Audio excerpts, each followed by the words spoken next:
కాలేబు గారు చాలా బలవంతుడు. కాలేబు గారు చెప్తాడు కదా, నాకు ఇప్పుడు 40 ఏళ్లే ఉన్నాయి, 40 ఏళ్లప్పుడు మోషే గారు నన్ను పంపించారు, ఇప్పుడు నాకు 80 ఏళ్ళు వచ్చాయి. అప్పుడు నాకు ఎంత బలం ఉందో ఇప్పుడు కూడా నాకు అదే బలం ఉంది. యుద్ధం చేయడానికైనా ఏ పని చేయడానికైనా అదే బలం నాకుంది అని నమ్మకస్తుడైన కాలేబు చెప్తున్నటువంటి మాట.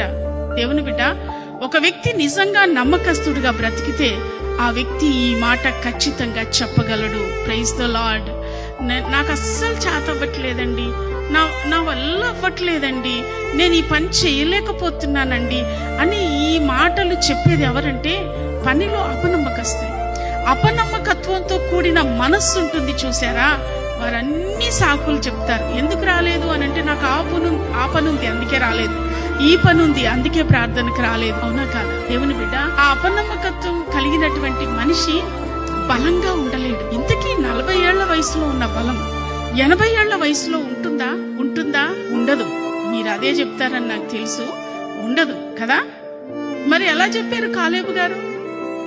మోషే గారు నన్ను పంపించినప్పుడు 40 ఏళ్లు, నాకు ఇప్పుడు 80 ఏళ్ళు వచ్చాయి. ఎట్లా బలం నాలో ఉంది, కొంచెం కూడా నా బలం సన్నగిల్లలేదు. ఎలా చెప్పగలిగాడా మాట? దేవుని బిడ్డలారా, నిజమే, నమ్మకంగా బ్రతికేవాడికి, విశ్వాస పాత్రురాలిగా బ్రతికే ఆ స్త్రీకి నిజంగానే బలం ఉంటుంది. అది 40 ఏళ్ళు గాని, 60 ఏళ్ళు గాని, 80 ఏళ్ళు గాని, 110 ఏళ్ళు గాని, ఏ వయసు వచ్చినా బలం మాత్రం తరిగిపోదు. Praise the lord.